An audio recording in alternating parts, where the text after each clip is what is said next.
ከቅዱስ ላሊበላ ገዳም ጋር የተሰጠውን ጠንካራ ማስጠንቀቂያ ተከትሎ ይፋዊ ይቅርታን ጠይቃለች። ታዲያ በትላንትና አንቺ ይቅርታ ብለሽ በላ ዓለም አቀፍ ቅርስ አስተዳደር ጽሕፈት ቤት መግለጫ ወጥቷል።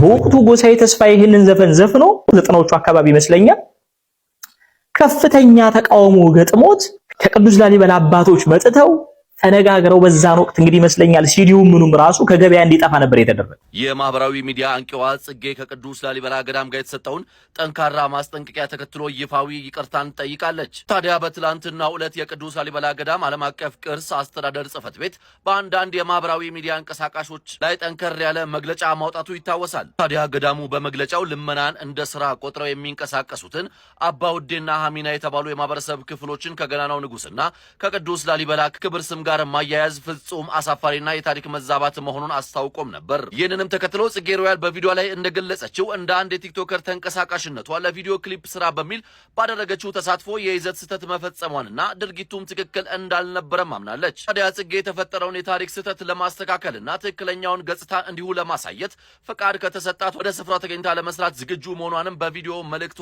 ጠቁማለች። ይህንን ቪዲዮ በጣም ያናድዳል፣ ግን ለማንኛውም ስሜቴን ተቆጣጠሬ ለማየት ሞክሬያለሁ። ቅዱስ ላሊበላንና አሚናን ወይም እነዚህን የሚለምኑትን ሰዎች ምን አገናኛቸው? የታሪክና የፖለቲካ ሳይንስ ተመራማሪዎች ምሁራኖች ምን ይላሉ?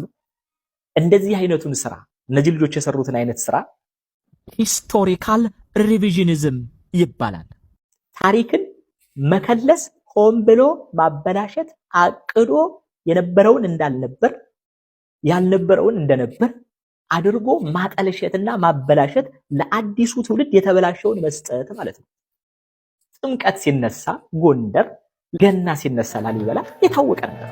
ገና ሲመጣ በሚሊዮን የሚቆጠሩ ኢትዮጵያውያንና ቱሪስቶች የጌታችን የመድኃኒታችን የኢየሱስ ክርስቶስን የልደት በዓል በቅዱስ ላሊበላ ለማክበር ስትመጡ በባዶ እግራቸው የመጡትንም ሁሉን ትንሹንም ትልቁንም የከተማ ሰው የገጠር ሰው ሳለ እግሩን አጥበን ያለንን አቅምሰን ቦታ ሰጥተን አስተናግደን ነው የምንሸኘው።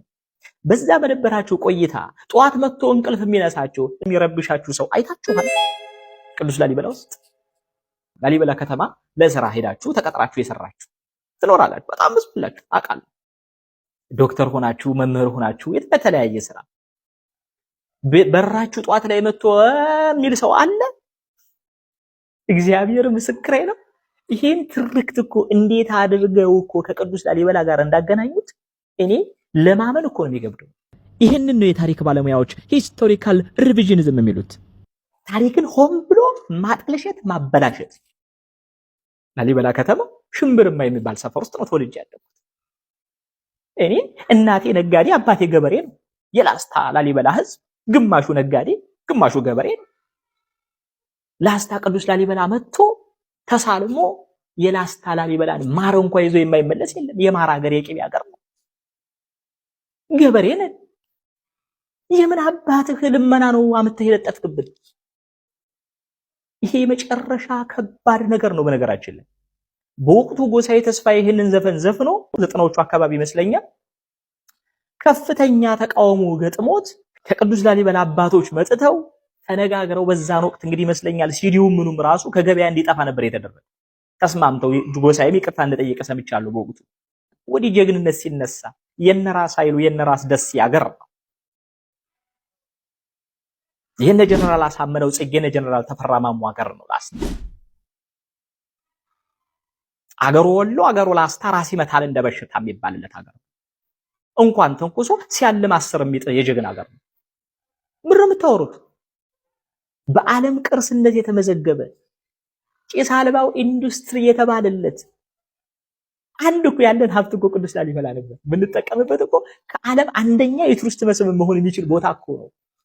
አብዛኛው ሰው በትክክል የቅዱስ ላሊበላ የላስታ ላሊበላ ህዝብ እንደዚህ እንዳልሆነ ሊያውቅም ላያውቅም ይችላል። አላውቅም። እኔ ግን ግልጽ ማድረግ ያለብኝ ነገር ግልጽ ላድርግላችሁ ብዬ ነው። ቅዱስ ላሊበላ ለቅዱስ ላሊበላም ሆነ ለኢትዮጵያውያን ያበረከተው ስራ ልመናን ሳይሆን ስራን ነው። ለሰራችሁት ልጆች ጽጌንና ወንድማችን ያለኝ መልእክት ምንድነው? ኮንተንት እንደሚሰራ ሰው ባለማወቅም ልትሰሩ ትችላላችሁ። ግን የምጠይቃችሁ ነገር ይሄንን ቪዲዮ አሁን ከገጻችሁ ላይ እንድታጠፉ። ቅዱስ ላሊበላ ማስታወስ ከፈለግሽ ነይ። አሁን አሸንድዬ ደርሰዋል። ሶለ ላይ ይጨፈራል። ላስታ ላሊበላ ላይ የላስታ ውብ ኮረዳዎች ወጥተው አሸንድዬ ይላሉ፣ ሶለ ላይ ይላሉ። የቅዱስና የንጉሱ ልደት ቅዱስ ላሊበላ ታኅሳስ 29 ይከበራል። ነይና ክብሪ፣ ታሪክሽን ወቂው፣ ላሊበላን እዩ፣ ህዝቡን ነይና እዩ። የሊቃውንት ሀገር የምሁራኖች መፍለቂያ ነው። በፍጹም የላስታ ላሊበላን ህዝብ የሚወክል አይደለም። አመሰግናለሁ።